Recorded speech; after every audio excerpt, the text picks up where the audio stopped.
Can you see that? Yes, I can see it nicely. Okay, okay, good.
Record, record. Good morning, good afternoon. My name is Wahab Muhtadi. I am the Vice President Education of Consumer Electronics Society. Um, Today we have the webinar that is provided by IEEE Consumer Electronics Society, and I would like to introduce our uh, distinguished speaker, Dr. Anirban Sengupta. Uh, Dr. Sengupta is working in the discipline of computer science and engineering at Indian Institute of Technology, Indore, where he directs the research lab on secured and reliable IB core design. He holds PhD and Master of Science in Electrical Computer Engineering from Ryerson University, Toronto, Canada. And he is a registered professional engineer of Ontario. In the past, he was also affiliated with Indian Institute of Science, Bangalore, as a visiting research scholar. He held an external affiliation as honorary chief scientist at Vivid Spark IT Solution. Dr. Sagupta published almost 110 publications and patent, which includes in journals, patents, and invited book, uh, chapter from IEEE, IIT, Elsevier, and other publishing companies. He owns 11 patents. Dr. Sagupta is very active in IEEE and especially in IEEE Consumer Electronics Society. and he's also a distinguished lecturer of Consumer Electronics Society and also the senior editor of Consumer Electronics magazine. So I would like to invite Dr. Sugupta. Dr. Sugupta, the floor is yours. Okay, thank you, Dr. Almoradi, for the wonderful introduction. I greatly appreciate it. Okay, so good morning, good afternoon, good evening at different parts of the world. I take this privilege and honor to deliver this talk on a very interesting and fascinating topic for all of you. So the topic of my presentation today is on hardware security protection of consumer electronic devices. I'm going to speak about its threat models, defense mechanisms against IP piracy and IP trojans.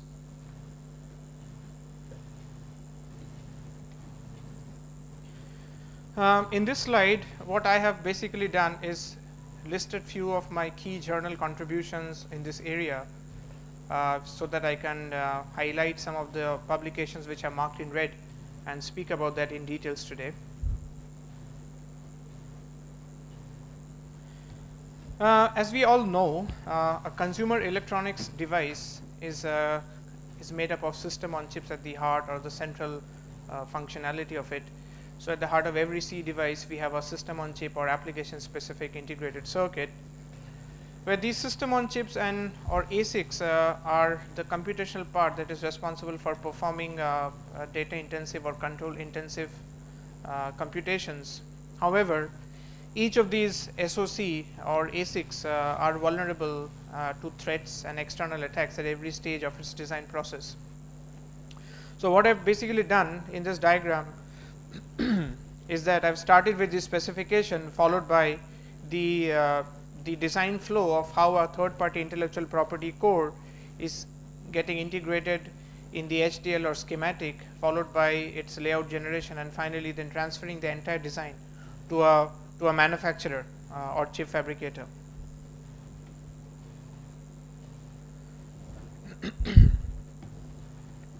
So an intellectual property core is basically realized as an SoC for low power, low cost and high performance requirements for consumer electronics devices. However, the main target of having an IP core in a design is to maximize the design productivity and minimize the design time. This is extremely important in the context of complex applications and the skyrocketing progress in the technology that we see in our everyday life. So IP cores play a very important and vital role in satisfying the requirements. So an IP core could be of three types. It could be a soft core, it could be a firm core, it could be a hard core. In the context of what is the format of representation of the IP core. An IP core is called a soft core IP if the IP core is described in VHDL or HDL language format. It's called firm core if we develop the IP core in the context of a particular technology or in context of a particular library, and it's called hard core when we develop the IP core in terms of GDS or layout. So basically, firm core, an example could be the netlist of the consumer electronics hardware. So let us have a look at some of the selected issues and challenges when a designer starts to design a reusable IP core. One of the most important things that comes to my mind right away is ownership abuse, which needs to be protected and safeguarded against. Then we have the piracy, where an attacker by fraudulent means or reverse engineering can get into the design or get into the netlist structure and try to copy or counterfeit it. The third type or the third problem that I envision is trust issue, which is whether an IP core is really doing what it is supposed to do. And finally, the incorporation of Trojans, which I mean that by whether the design has any malicious design modification secretly hidden inside it or not. So we are going to look into each of these issues today and try to see how to defend against such problems. So let me start talking about the IP threat model, which I call as IP threat model type 1, because I'm going to look into one particular type of threats here, which is called IP piracy, counterfeiting or forgery. So what I've done, I basically listed it into three different scenarios, where in the first scenario, the attacker is an adversary or a rogue element in the SoC integrator design house. where he or she would be trying to copy without the knowledge of the 3PIP vendor the design and try to claim its ownership. So, in order to prevent and nullify such false claim of ownership, the 3PIP vendor must need to incorporate a watermark into the design such that it can be easily detected if necessary. So, this satisfies the security in terms of the vendor ownership. The second scenario that I look into is if the attacker or the adversary is located in the foundry. In such a case also, a 3PIP vendor watermark would be extremely useful and crucial to safeguard or protect his vendor ownership.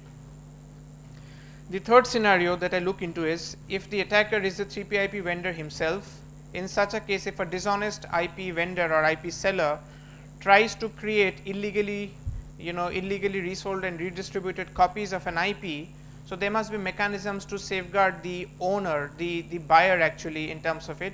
So, the buyer or the user would try to have exclusive right over the IP by embedding a buyer fingerprint into the design such that it would help in tracing an illegally resold or redistributed copy of an IP if necessary. So, having a buyer fingerprint onto the design actually enables to have buyer ownership protected. So, these are the possible three scenarios or three possible scenarios of attacks that are related to IP piracy or IP forgery. So, what I have done basically in this slide is listed out the various different type of powerful approaches that can actually protect an IP core from these type of threats and attacks. Of course, they can be tackled at the higher abstraction layer and they can also be tackled at the lower abstraction layer, but it depends on the designer in which layer he or she is more comfortable depending on the overhead, resource availability and expertise and speciality. However, in all the abstraction layers that I am talking about, the watermarking technique, the hardware metering technique, the hardware obfuscation technique and the computational forensic engineering techniques are extremely useful. So, what I will do, I will talk in details about the watermarking and then gradually move into the other approaches to give you more information about it. So, we all know what a watermark is in the context of images, and also we know what a watermark is in context of various other type of domains such as currency, bank checks, multimedia content, etc. So, it is a natural way that we think that watermark can be deployed for hardware IP protection as well. So, embedding a robust watermark at the higher abstraction level can serve as a final line of defense against attacks such as false claim of ownership. Thus, it helps to protect the value of a reusable IP core. On a very simplified way, if you look into how to embed a watermark in an IP core, you can look into this diagram which says that an IP core can be passed on to a watermark embedder, which will thus be passed to another block where we have a watermarked IP core generated in terms of the data path and control path, and then we have a watermarked extractor where we try to prove the ownership by passing the desired signature onto it. So, basically a watermark should be capable in the context of IP protection to identify the owner and creator of the design. It should be robust and difficult to remove. It should be resilient against attacks such as ghost signature and tampering. It should be having minimal embedding cost to obtain the watermark design, and of course, it should take minimal computational effort to embed a watermark in an IP core. And finally, it should be easy to detect for an entity who has complete knowledge of the signature encoding rules.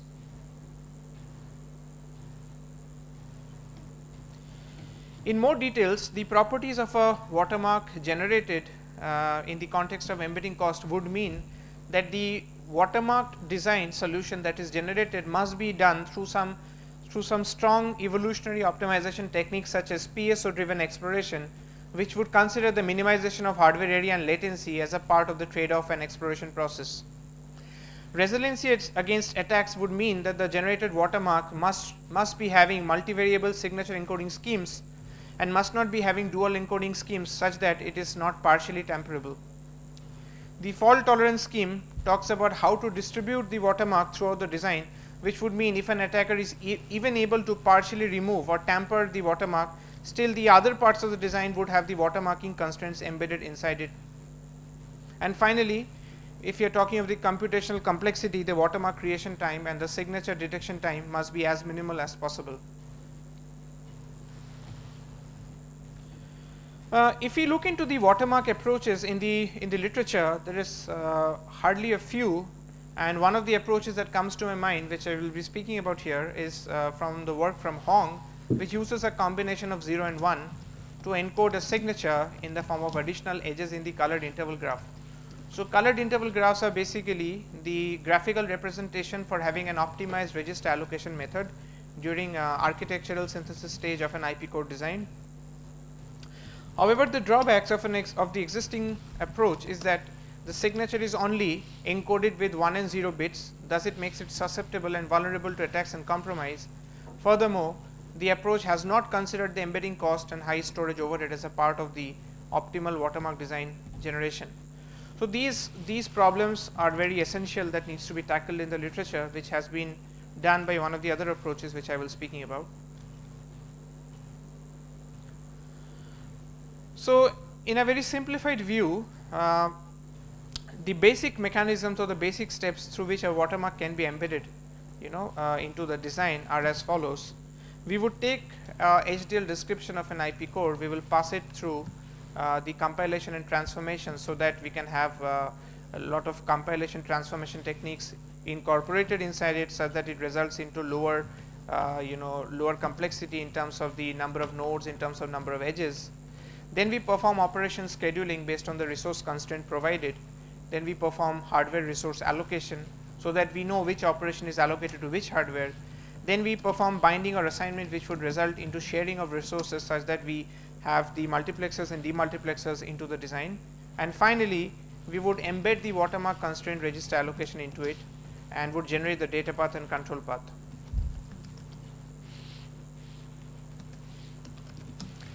Now let us look into one of the most competitive popular approaches in the literature, which we have proposed for embedding watermark into the IP core. The first step is we start with scheduling the control data flow graph. So control data flow graph is nothing but the C code of the application that we want to convert into an IP. Based on the resource configuration, we will first schedule it. Then we will create the colored interval graph to find the minimum number of registers required for allocation. The third step would be to create a controller based on the colored interval graph that does not contain the watermark. Fourth is to sort the storage variables, and finally the fifth step is to generate a desired signature based on the encoding rules provided. So here I have listed out few encoding rules based on variables I, capital T and exclamation.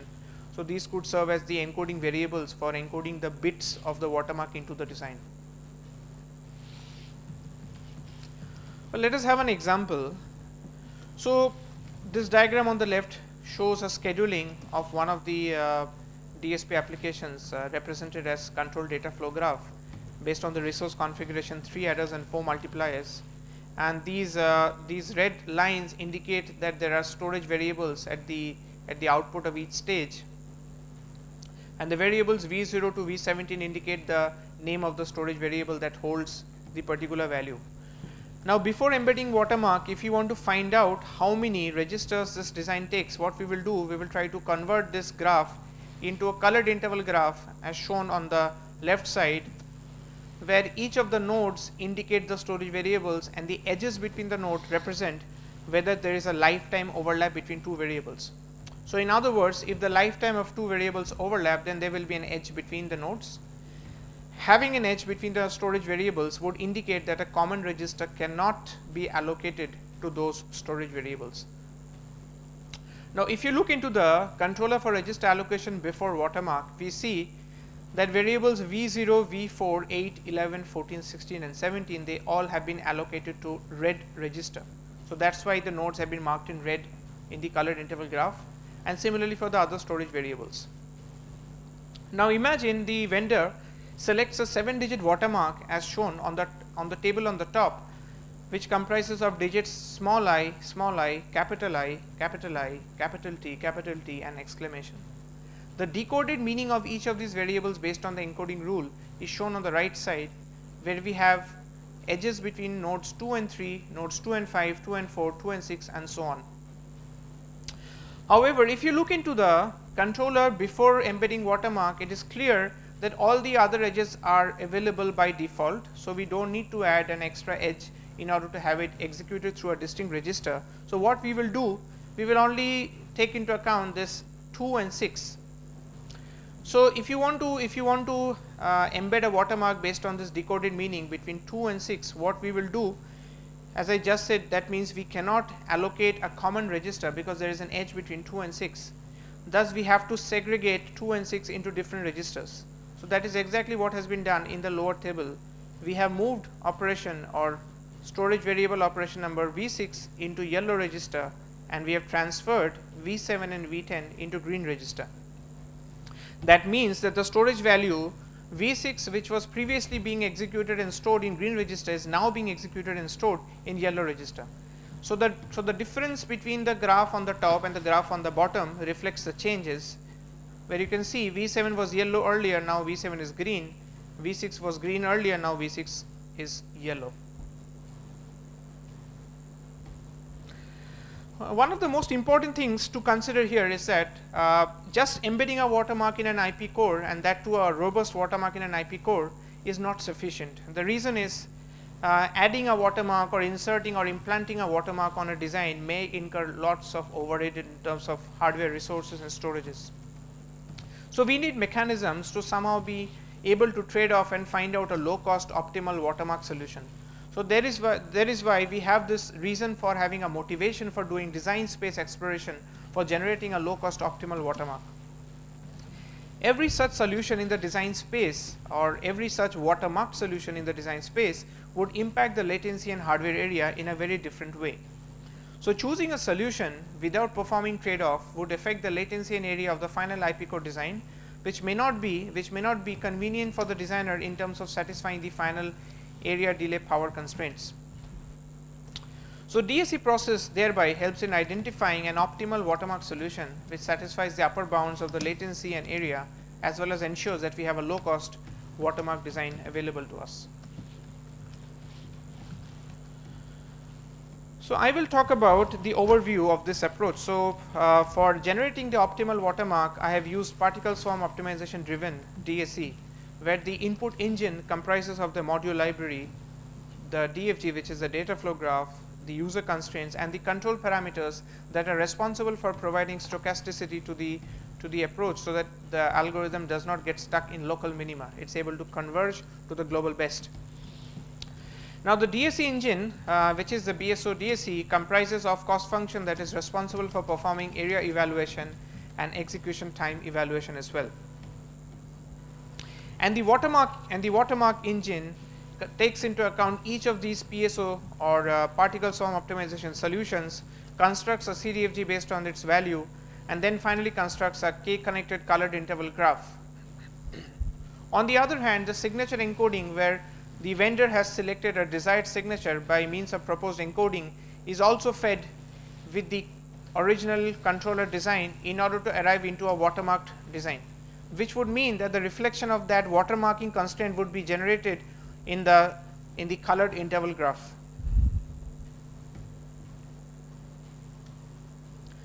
Now, in this type of optimization method, the problem formulation could be stated as follows: that we have a given control data flow graph of a DSP application that is taking part in design of a consumer electronics device.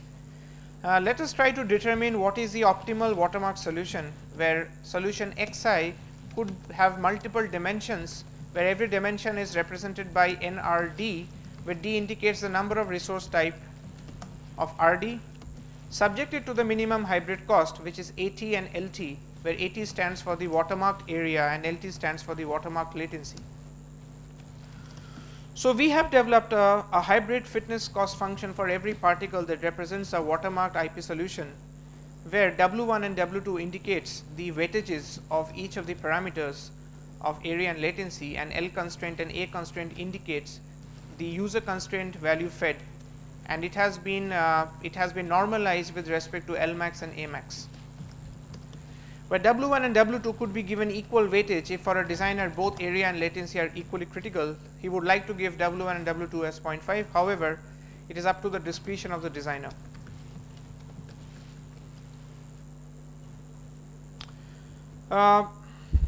In the watermark signature detection stage, it is very important to realize that having a watermark embedded would also mean at the other end that it has to be seamlessly perform signature detection as well. So the first step to perform signature detection is to inspect the design under test, that is the design IP design under test. Once the inspection and relevant features have been extracted, then it has to be verified with the decoded constraint values of the watermark signature to see if the value or if the constraints actually are available in the IP design under test. So in the blue box, what I have denoted is denoting that the decoding of signature with the knowledge of encoding rule is done. So those constraint values are fed, and on the other hand, if it's a 3-layered watermark or 3-phase watermark, then performing phase 1 and phase 2 watermark, which indicates embedding watermarks during scheduling and hardware allocation phase, can be done by extracting relevant information from the IP controller and IP data path HDL. Similarly, performing inspection for phase 3 watermark, which is embedding watermark in the register allocation phase of the IP design. After extraction of each of these processes, the decoded constraint value has to be matched to identify the presence of the watermark in the information.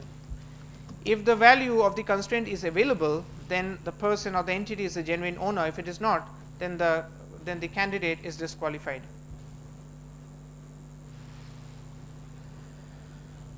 So just to give an idea of how much we have been able to have a reduction in the final watermarked design cost for IP protection, I have given a comparison with approach number 1, which is the only approach on IP protection in the literature.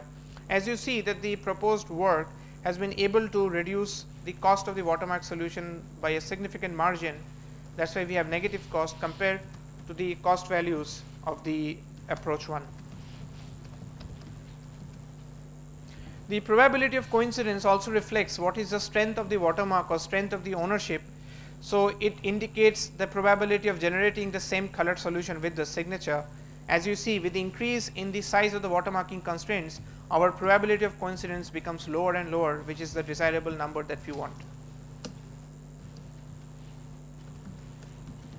Let's try to look into another angle of IP core protection for C devices. So far we have been talking about IP protection from the vendor's perspective.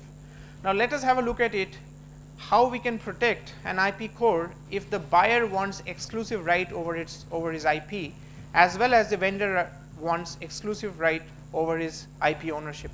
So we are trying to look into symmetrical IP core protection right now for both the parties. So each of these ASICs on SoC will have the watermark from the seller and will have the fingerprint from the buyer, and then it will be integrated as an hardware SoC before it goes on to any of the consumer electronic devices.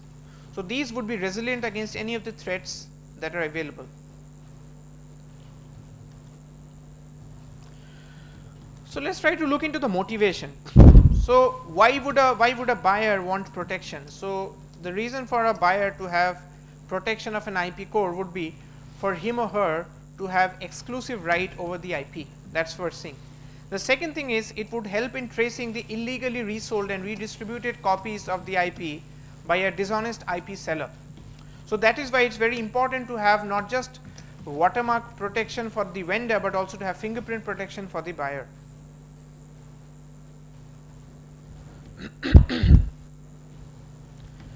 Now the signature embedding process for a fingerprint is equally same as the desired properties of a watermark. That is, we would like to have embedding cost over it as minimal as possible. We would want it to be resilient against attacks such as ghost signature and tampering. We would want it to be fault tolerant, and we would want it to be adaptable to any CAD tool at the higher level or at the RTL level. And finally, we would want it to preserve correctness and functionality, as an IP core watermark and IP core fingerprint does not allow any deterioration of the quality or functionality of the design, unlike watermark in images and other multimedia content.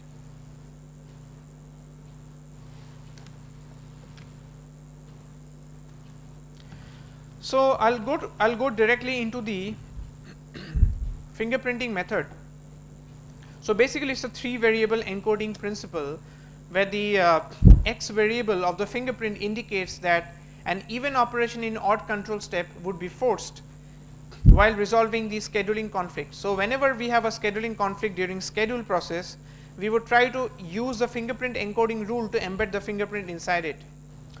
The y variable forces an odd operation in the event control step while resolving the scheduling conflict, while the z variable encodes the value of an edge between node pair odd in the colored interval graph.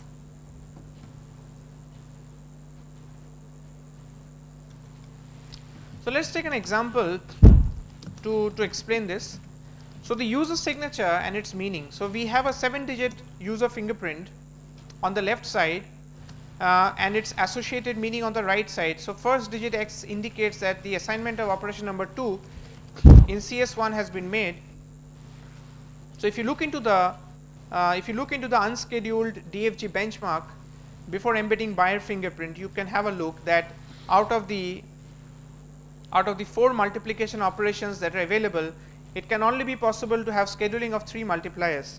So we need to resolve this deadlock or conflict by embedding the watermark. So what the embedding process does, it encodes fingerprint digit X by assigning operation 2 in control step 1, then it assigns operation 4 in control step 1, and finally it assigns the next digit Y operation 3 in control step 2. So as you see that operation 2 and operation 4 are now scheduled in control step 1. So the only choice of having a multiplier operation in control step 1 is operation number 1. Similarly, it has been done for the remaining digits, whereby we have been able to successfully embed the watermark, fingerprint onto the design of the scheduled IP. Now let us try looking into embedding the last digit, which is inserting the edge between V1 and V5. So in that case, what we will do, we will again create a controller design based on the colored interval graph, where you see that with the fingerprint constraints, V1 and V5 are not allowed to be executed by the same register as per the rule here, because we have an edge between V1 and V5. Now in that case, V1 and V5 has to be segregated to 2 different registers. So if you look into the new table, V5 have been allocated to register red and V1 and V4 have been allocated to register green. So we have a difference in the allocation of the colored interval graph, where V1 and V5 are now allocated to green and red registers. So this indicates after embedding fingerprint how a colored interval graph looks like. But so far the watermark embedding process has not yet been done. So we have to look into that, because we are dealing with symmetrical protection. So if you look into the watermark embedded meaning, you can see that small I indicates having an inserted edge between V2 and V7 and having an edge between V2 and V9. So in that case, V2 and V9 cannot be executed or allocated to the same register blue. So in that case, these 2 variables, storage variables, have to be segregated. So that is exactly what we have done. We have segregated V9 and placed it in yellow register, and we have kept V11 and V14 in the blue register. So you can note the difference in the color change of the variables. Now V9 is indicated by yellow because of this, and V11 and V14 are indicated by blue, which was not the case earlier before embedding vendor watermark, as you can see.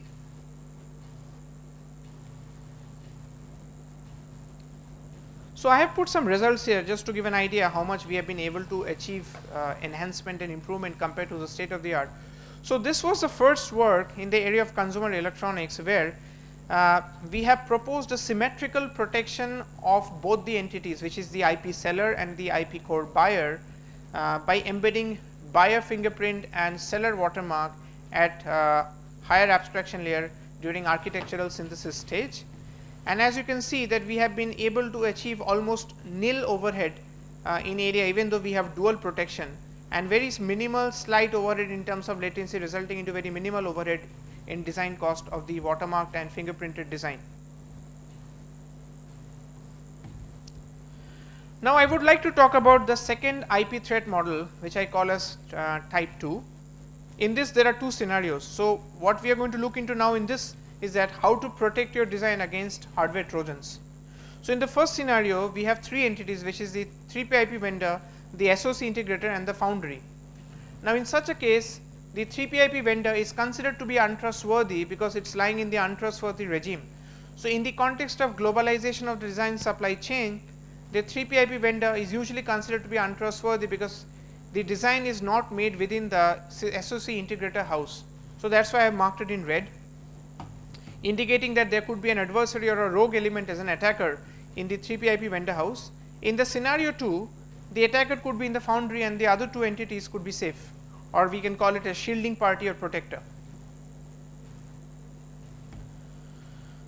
So the IP core design flow mandates that we have a globalization of the design supply chain, because if you want to maximize the design productivity and minimize the design cycle time, we cannot design everything in-house. We cannot design everything with the system integrator. It has to be outsourced to third-party vendors.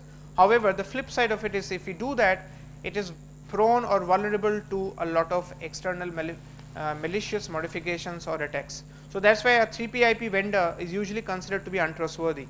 So that's why I marked it in red here. And the other two entities, which is the in-house system integrator and the manufacturer, have been marked in green, indicating that they are trusted sources.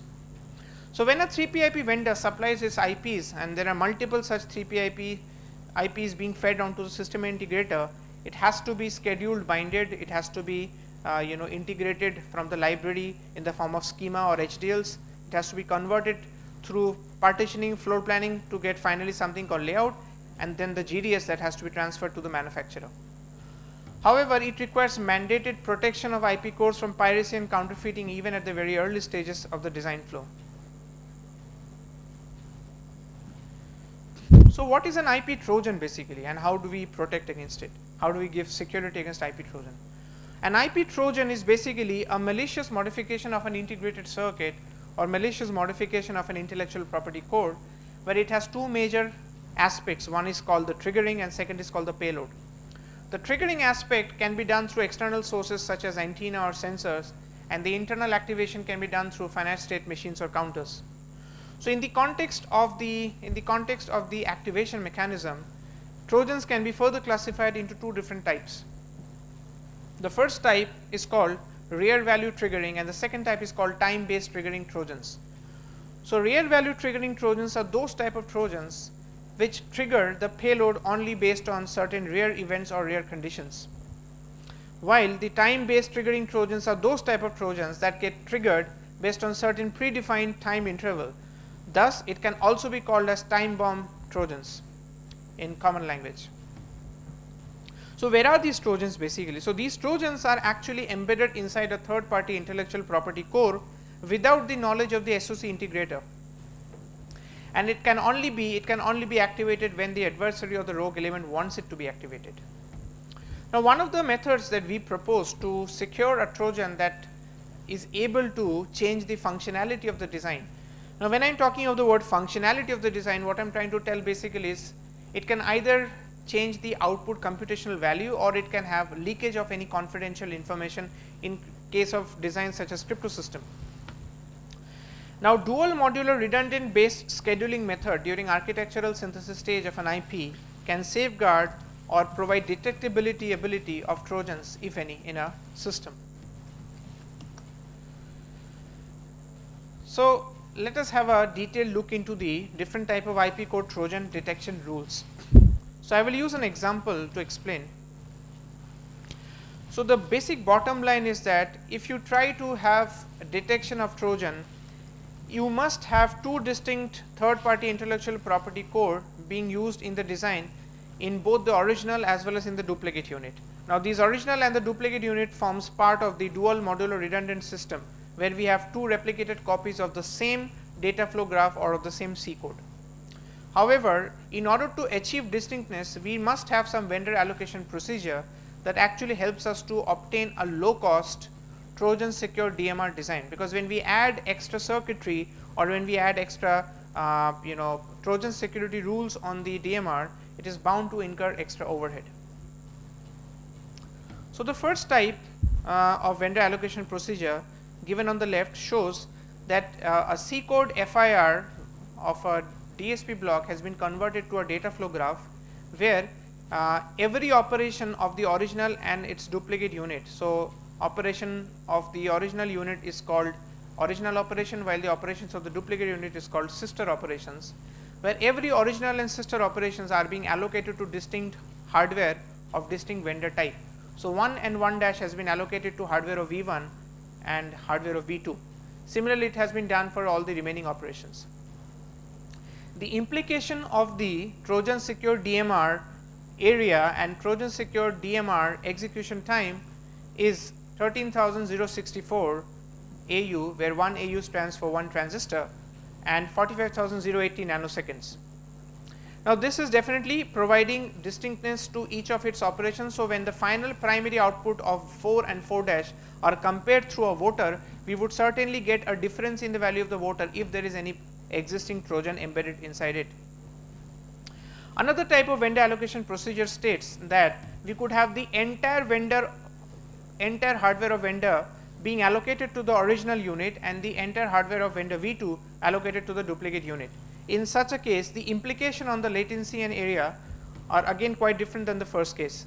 As you can note that the area is vastly more compared to the first case, where it is currently 17,996 transistors. The third type of vendor allocation that is able to achieve Trojan security is if we allocate a particular vendor type to the loop based operations and the distinct vendor type to the loop based operations of the duplicate unit. So, here 1 and 2 is part of the first iteration of the loop, and operation 3 and 4 is part of the second iteration of the loop. So, each loop has been allocated to 2 distinct vendor types, as you can note. And finally, what we do is that we will try to achieve distinctness within each loop. That is, the first loop iteration is given to V1 and the first loop iteration of the duplicate type is given to V2. Again, the implication on the area and latency is completely different than the other 3 cases. So, thus there needs to be a trade-off or an optimization method to tackle such a scenario. So, just having distinct vendor allocation to the DMR system is not enough, because it may incur very high overhead if we don't investigate and introspect into the matter of how we can actually achieve a better trade-off to get to a low cost Trojan secure design. So, what I will now do, I will quickly go back to the IP protection slides where I was about to talk about the other methods, and I will cover up what I basically mean. So, I am scrolling back to slide number 8, and I will talk about the remaining types of IP protection technologies that we can use for consumer electronics devices. So, I have already explained quite a bit about the watermarking. Now, I would like to focus more on the next technology that we have proposed, which is called hardware obfuscation. So, hardware obfuscation basically can be of 2 different types. The first type talks about structural obfuscation, and the second type talks about functional obfuscation. The structural obfuscation is responsible for structurally concealing the identity of the IP core from the very high level of the design, such that if it gets transferred to a different entity, the new entity who may not be a trustworthy source or entity would be able to decrypt or know what that hardware IP actually is about.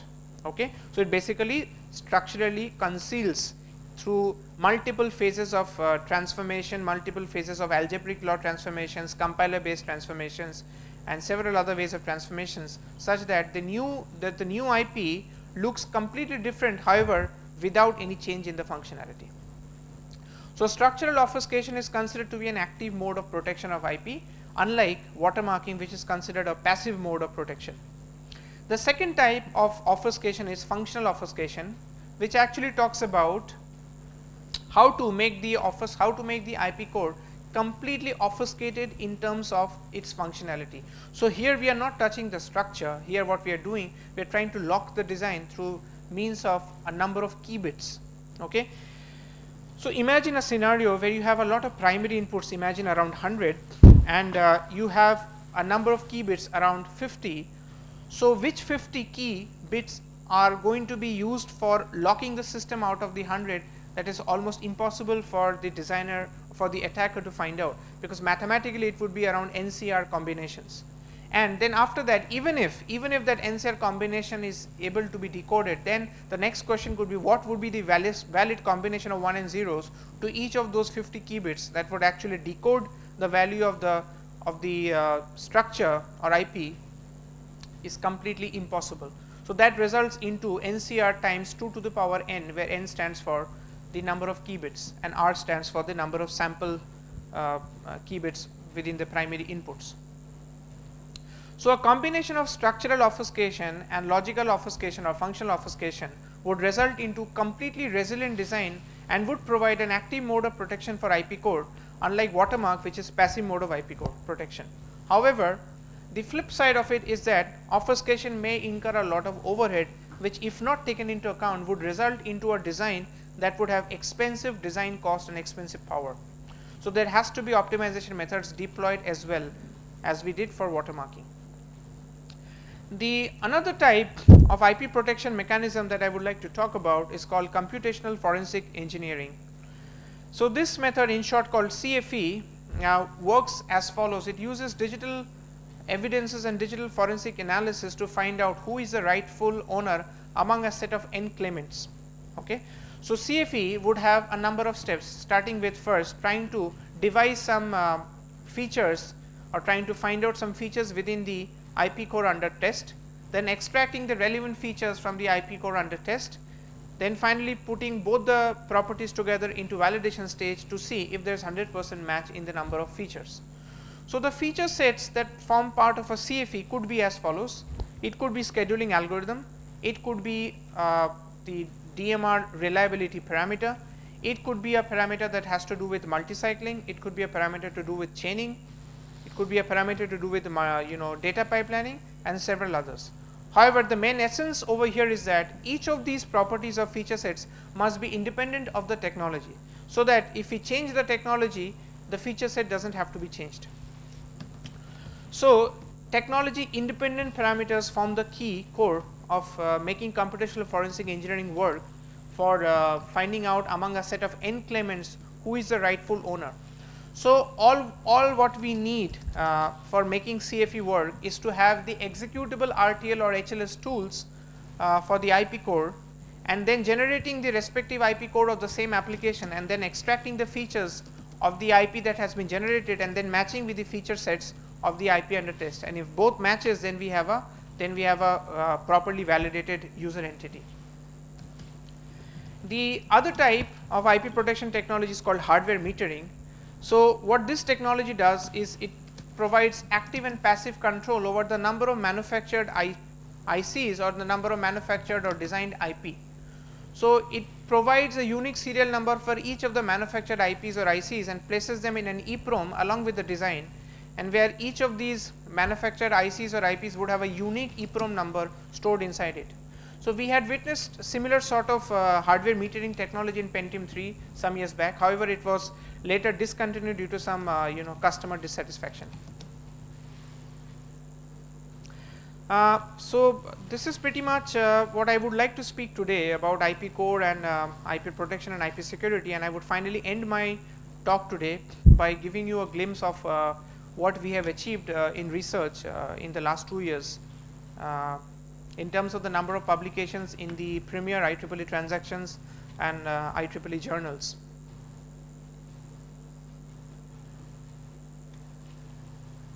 And these are some of my references which I have been using to compare and using to give you the basics and fundamental ideas. And I would like to thank you for your time and your patience. Thanks a lot.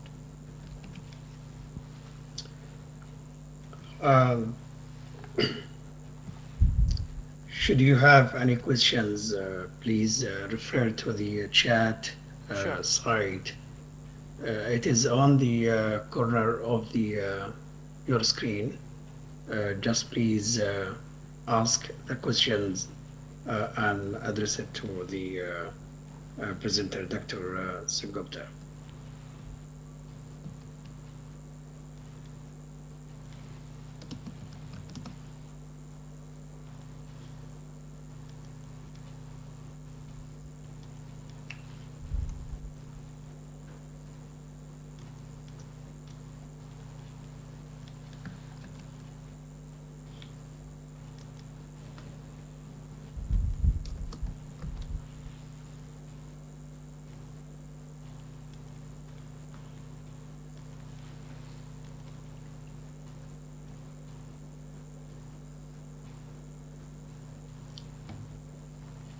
Okay, so I think there is one question here.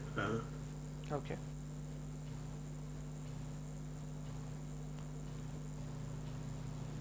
Okay, so in case of um, you have any questions, please.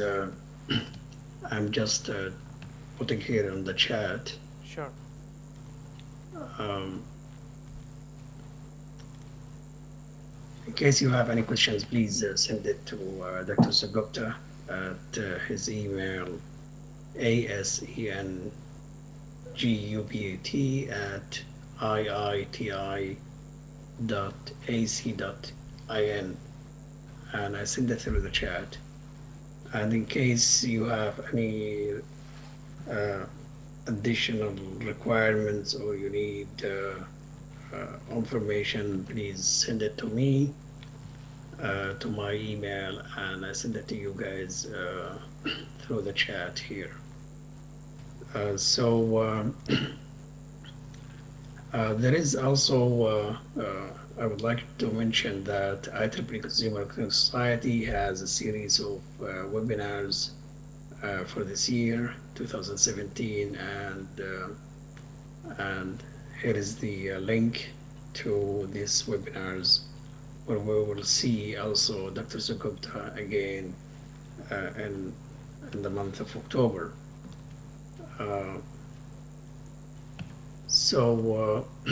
I'm just copying, and I will paste this link into the chat. And and I would like also to invite you to register and attend these webinars. Um,